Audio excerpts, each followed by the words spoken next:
Le Christ est ressuscité. Il est vraiment ressuscité. Loué soit Jésus-Christ. À jamais. Pour mettre Jésus au centre. Alors, vous savez, il y a 5 ans, c'était hier, c'était très fort. On a ouvert la soirée Jésus guéri hier par le récit de ce martyr à la fois terrible et glorieux des 21 chrétiens coptes qui ont été canonisés par l'église de Copte, de l'église d'Égypte. Il y a eu tout de même, ils ont construit une basilique en leur honneur, il y a des icônes, vous avez ça sur internet. Et il y a 5 ans exactement, ces 21 jeunes ont été égorgés sur une plage en Libye. Et c'était très fort d'entendre ce récit parce que, qu'est-ce que vous voulez, ça nous réveille. Ça nous réveille quand nous sommes dans un pays, même s'il y a une persécution sournoise, il n'est pas toujours évident d'être chrétien en France. Nous sommes malgré tout fortunés, comme on dit, nous sommes heureux, nous avons de la chance, entre guillemets, de pouvoir exprimer notre foi et peut-être que nous n'en profitons pas assez. Parce qu'il y a une bonne partie des pays du monde, plus de 240 millions de nos frères et sœurs qui risquent leur vie simplement pour aller à la messe, simplement, et nous on est là parfois, pas vous, mais moi parfois le matin, non c'est pas vrai, je cours à la messe, mais parfois c'est vrai, on peut être tenté par l'air du temps, par l'esprit du monde. Et la question qui m'est venue ce matin en préparant cette prédication, c'est de se reposer la bonne question. Qu'est-ce que ça veut dire être chrétien? Alors qu'on fait mémoire depuis hier de ces 21 martyrs et de beaucoup d'autres, à l'heure où je vous parle, il y a des martyrs, il y a des chrétiens, des frères et sœurs en Christ de toute confession chrétienne qui risquent leur vie. Et il faut se poser cette question. Qu'est-ce que ça veut dire être chrétien? Qu'est-ce que ça veut dire être disciple de Jésus? Est-ce que être chrétien, c'est simplement croire en Jésus? Oui ou non? Je crois en Jésus. Simplement, non. Oui, c'est croire en Jésus. Un chrétien, c'est croire en Jésus. Bon, croire en Jésus vivant. Attention, croire en Jésus vivant, ressuscité, Fils de Dieu, vrai homme, Fils de Dieu incarné. Il faut répéter, parce qu'aujourd'hui, il y a beaucoup de confusion. Qui a souffert, qui a prêché d'abord, qui a fait des miracles, qui a annoncé le royaume, qui a souffert sa passion. On va le confesser tout à l'heure dans le credo, qui est mort sur la croix, qui est vraiment mort sur la croix. Il n'a pas été substitué par quelqu'un, comme le disent d'autres religions ou d'autres sectes, ou des sectes, et qui est vraiment mort, mais qui est vraiment ressuscité. Et ça ne s'arrête pas là. Qui est monté au ciel après 40 jours, il a enseigné, il est apparu aux apôtres, à plus de 500 à la fois, etc., etc. C'est historique, et il est monté au ciel, mais il ne nous a pas laissé orphelins, il nous a envoyé un défenseur, il nous a envoyé ce cher Saint-Esprit qui est là avec nous et qui nous permet d'être là ce matin, d'écouter cette parole, et j'espère que cette parole va changer encore nos cœurs, mon cœur, votre cœur, parce que sinon, à quoi ça sert de venir à la messe si ça ne change pas quelque chose? À chaque fois, si nous accueillons, il change quelque chose, ça change quelque chose. Alors bien sûr, c'est croire en ce merveilleux Jésus qui est là et qui est le seul sauveur du monde. Mais ça ne suffit pas. Croire aussi bien sûr au Père, au Saint-Esprit, croire en un seul Dieu, en 3 personnes, mais ça ne suffit pas. C'est pas seulement ça. Et c'est l'évangile d'aujourd'hui, entre autres. Être chrétien, c'est très concret. Chrétien, concret, ça se ressemble presque en français. Être chrétien, ça devrait changer notre vie de tous les jours. Être chrétien, c'est une transformation permanente, qui n'est jamais finie. Saint Maximilien Kolbe disait que se convertir, c'est pas difficile. La conversion, c'est pas difficile, c'est une grâce de Dieu. Il faut le décider, on va y venir, mais il y a une grâce de Dieu qui vous tombe dessus, entre guillemets. Il y a un moment de grâce et vous donnez votre vie à Jésus. Ça, c'est assez facile, parce que l'initiative est de Dieu. Mais le plus difficile, dit Saint Maximilien Kolbe, c'est la sanctification. C'est-à-dire cette transformation quotidienne de ma vie, afin que je ne sois pas chrétien que de nom ou de pratique. Vous savez, ceux qui me connaissent, que j'exècre cette expression de chrétien pratiquant. Être chrétien, c'est pas pratiquer aller une fois par semaine à la messe. Je vais à la messe tous les dimanches. Bravo monsieur, bravo madame. C'est très difficile, D'ailleurs, combien t'as payé pour entrer, Moi, je serais presque pour faire payer l'entrée à la messe. Non, je rigole, Non, mais voilà. En plus, c'est gratis. Alors, il y en a qui viennent parce que c'est gratis, mais c'est déjà bien. En plus, il y a l'apéro à la fin. Alors, non, mais je vais arrêter de dire des bêtises. Je reviens au sérieux. Alors, donc, être chrétien, c'est vraiment... Ça devrait bouleverser notre vie du matin au soir et chaque jour. Et c'est génial parce qu'on ne s'ennuie pas quand on est vraiment disciple de Jésus. On ne s'ennuie pas parce que chaque jour est nouveau.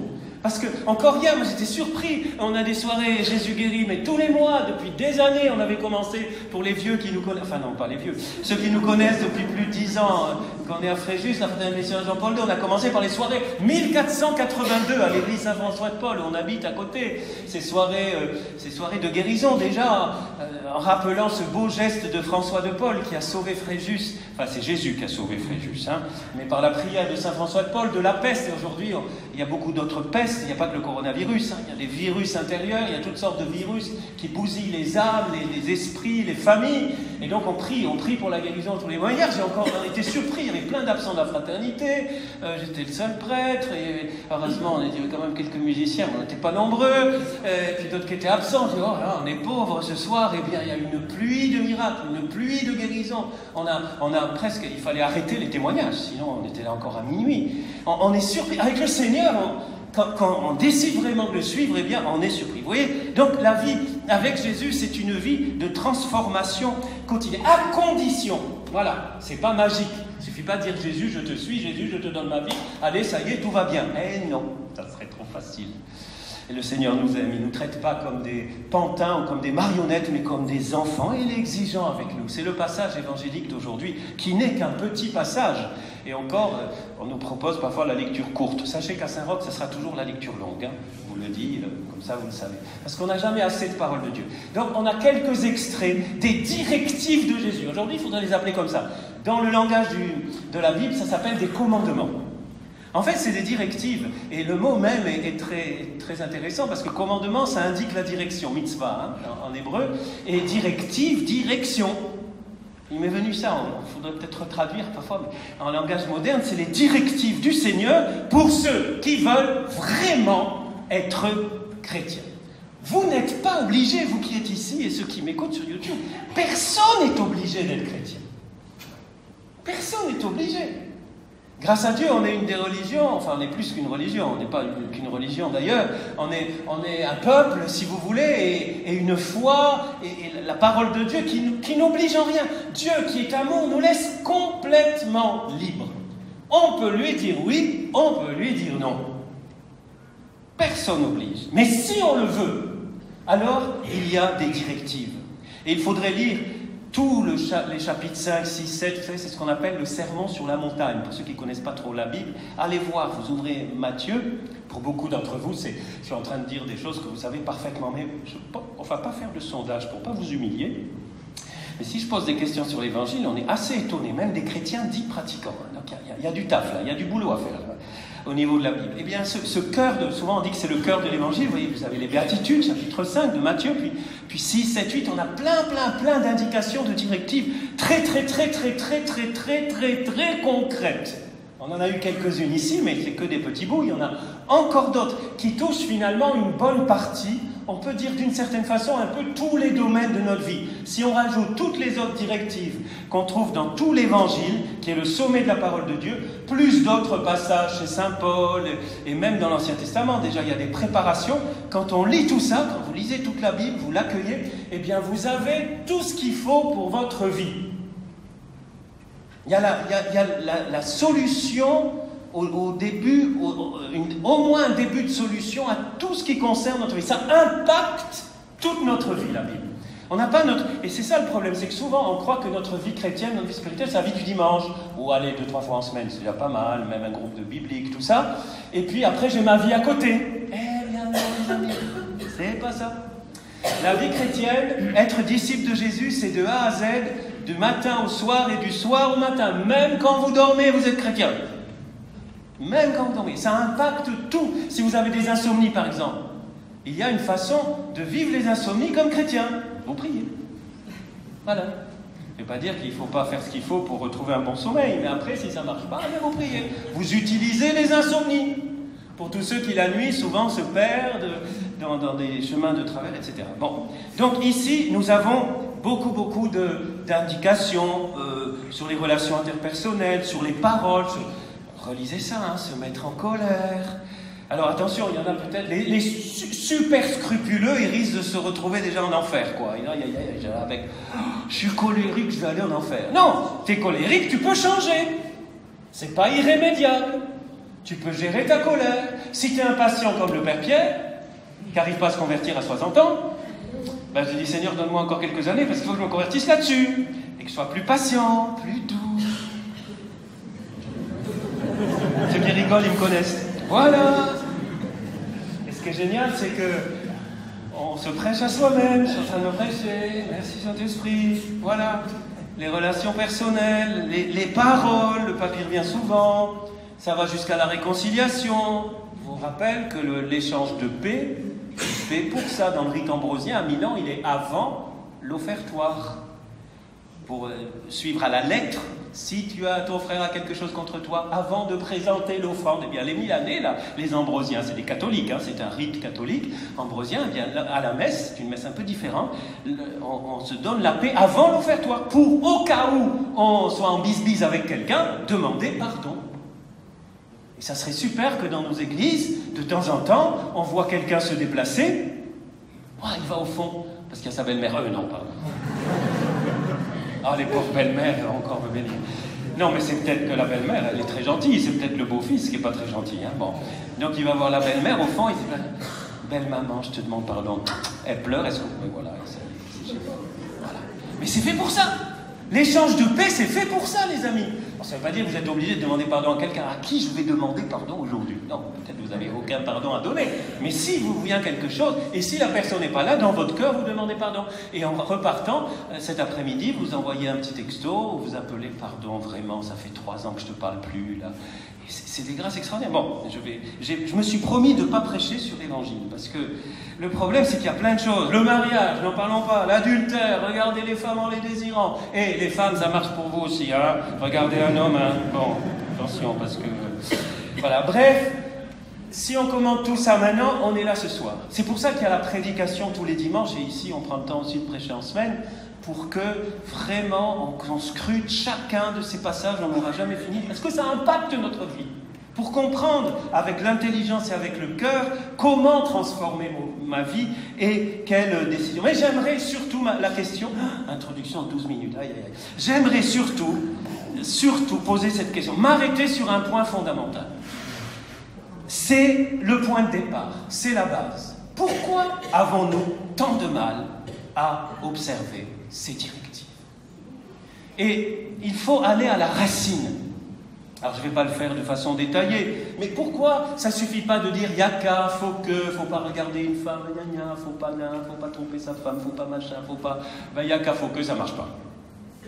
Il faut comprendre, Ben Sira le sage vient à notre secours dans la première lecture. Si tu le veux, tu peux observer les commandements, il dépend de ton choix de rester fidèle.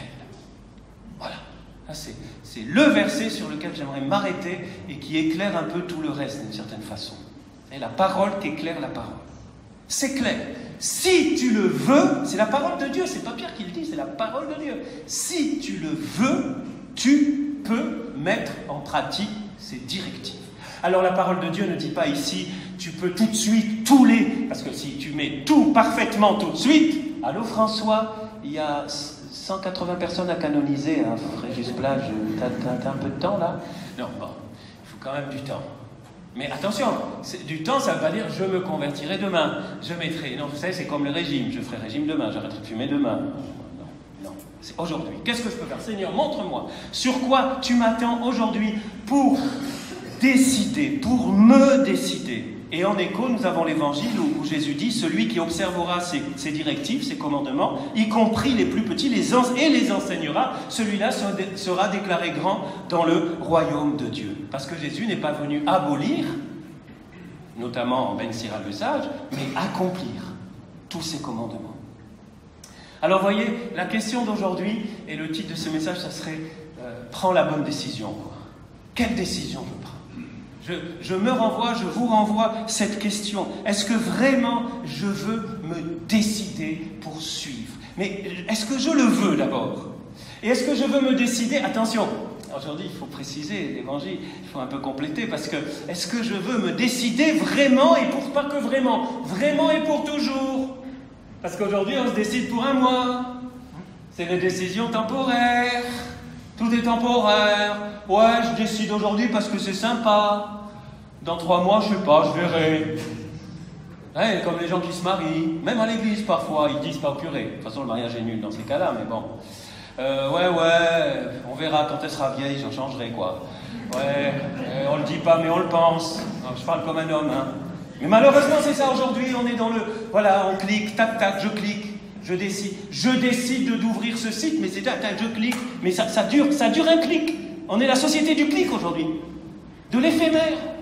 Et alors, il faut réagir, les amis, parce que notre cœur, je vous signale une chose intéressante et une bonne nouvelle, c'est que même si une partie de la société, de ce qu'on entend, de tout ce qu'on nous matraque, nous bousille, notre cœur, c'est un cœur créé à l'image et à la ressemblance de Dieu. Donc on est capable, capax Dei. Avec la grâce de Dieu, on est capable de décider. Pas à la force du poignet. Attention, je vais bien sûr nuancer, rajouter quelque chose. Attendez la fin, je vais essayer d'accélérer. Mais il faut vraiment, sans cette décision, Dieu ne peut rien faire pour nous. Si hier soir, nous ne décidions pas à nous réunir plus de 100, 120, 150 et prier tous, on a prié pour les malades, si on n'avait pas décidé, Dieu n'aurait rien fait. Parce que Dieu ne force ni ne contraint. Il attend ma décision. C'est fondamental. Et aujourd'hui, on n'enseigne plus ça. On ne l'enseigne plus. C'est plus du tout dans l'air du temps. Il faut décider. Si tu ne décides pas, tu n'auras rien du tout. Ça ne veut pas dire que tu vas aller en enfer, mais tu risques d'être triste, de vivre une vie morne comme aujourd'hui. Une vie à Fréjus sans soleil. Terrible. Bon, donc voilà, choisir Jésus, choisir l'Évangile, choisir ses directives, choisir ses commandements, qui ne sont pas un fardeau, il faut le dire, le redire. C'est pas moi qui le dis, c'est 1 Jean 5,3.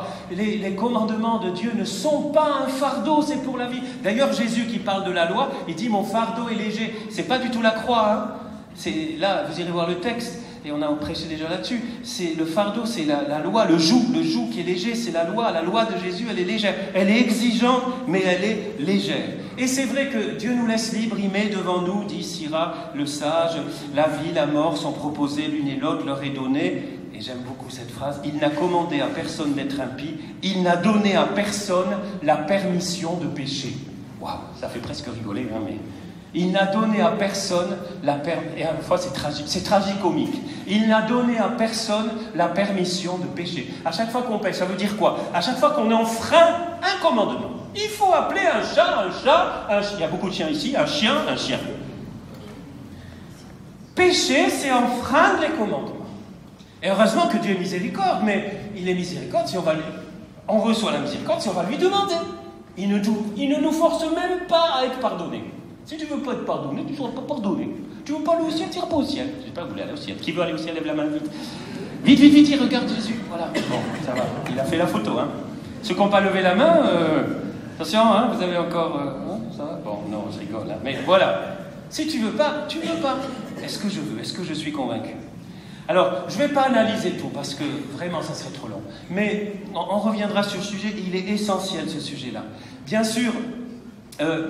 souvent, pourquoi on ne se décide pas à tout suivre? Parce qu'on a peur de ne plus être libre. Ça, c'est une grande... On a chanté au début, libre et sauvé. On a peur de perdre notre liberté. Parce qu'aujourd'hui, c'est pas nouveau, hein, mais peut-être que c'est assez mondialisé et c'est assez accéléré, notamment avec les réseaux sociaux, tout ça. Je fais ce que je veux, entre parenthèses, je publie ce que je veux, comme je veux, je m'en fous des autres, moi, je fais ce que je veux, comme je veux, autant que je le veux, comme quand je veux, comment je veux,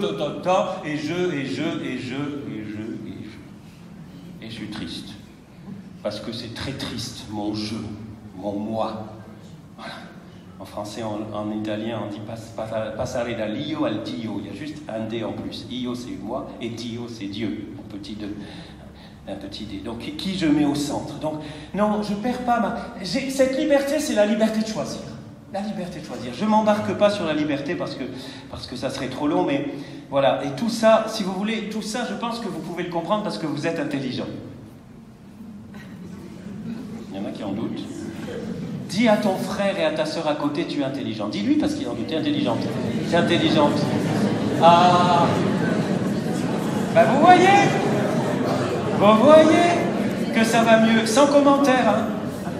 Voilà. Donc, là, avec la tête, on pourrait continuer. J'en suis à 19 minutes, donc je ne vais pas continuer.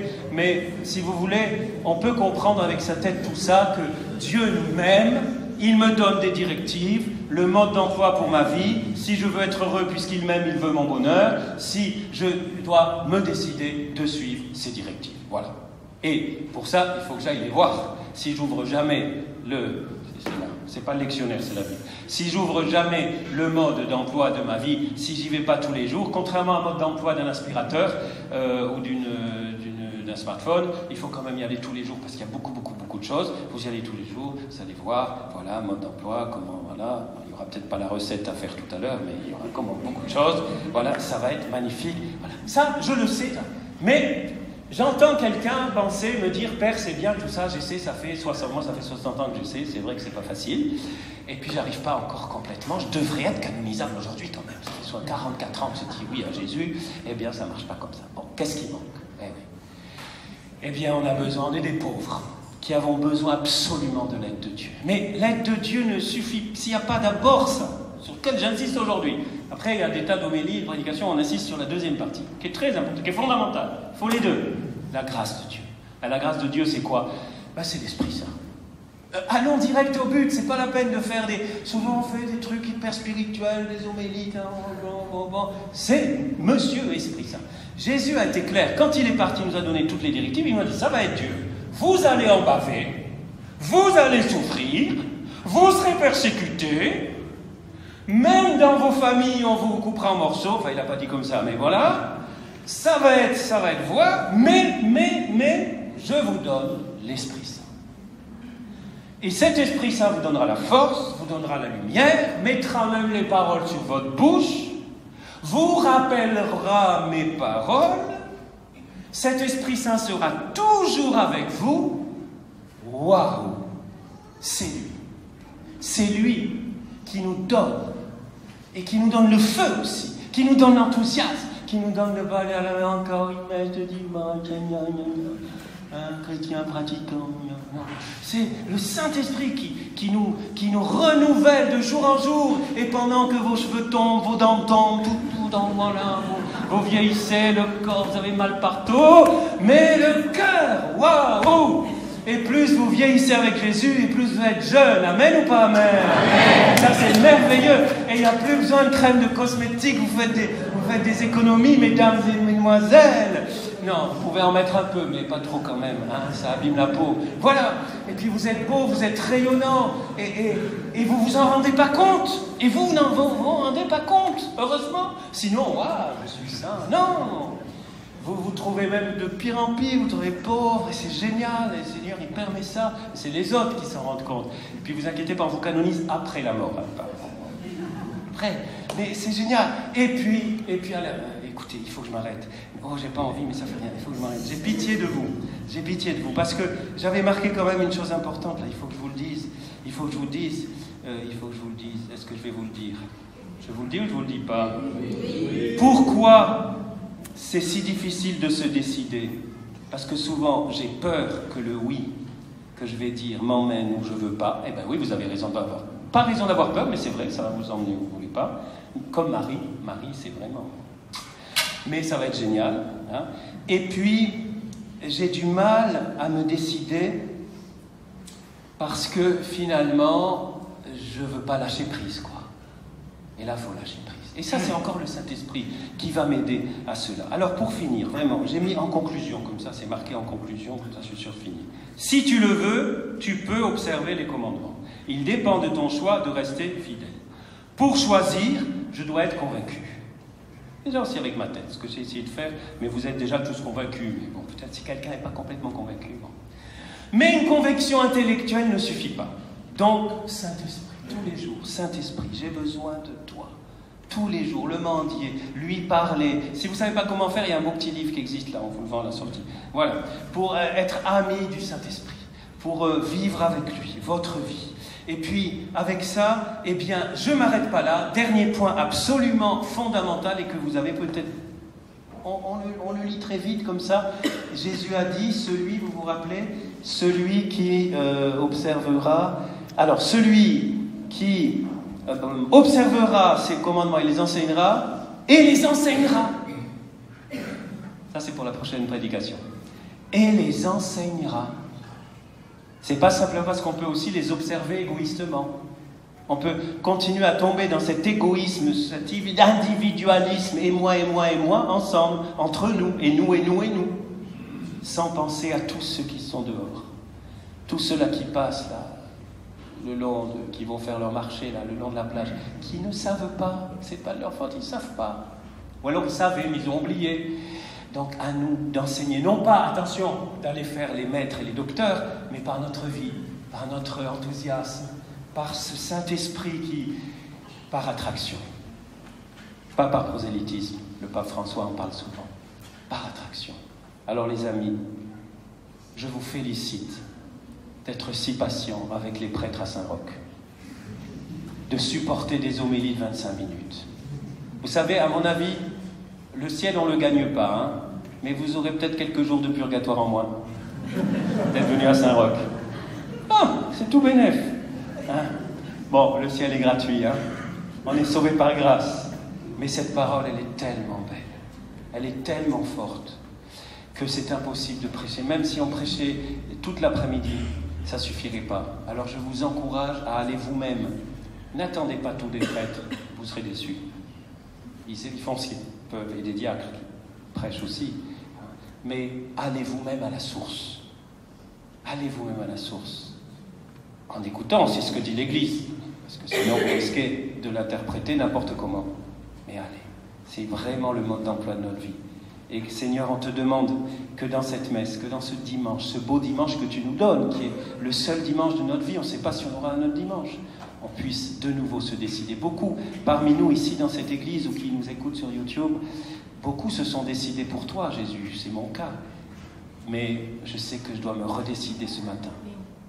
Et me redécider, pas pour un jour, mais pour toujours. Amen. Amen. Me redécider pour toi. Aujourd'hui, pour toujours, et pour les siècles des siècles. Amen.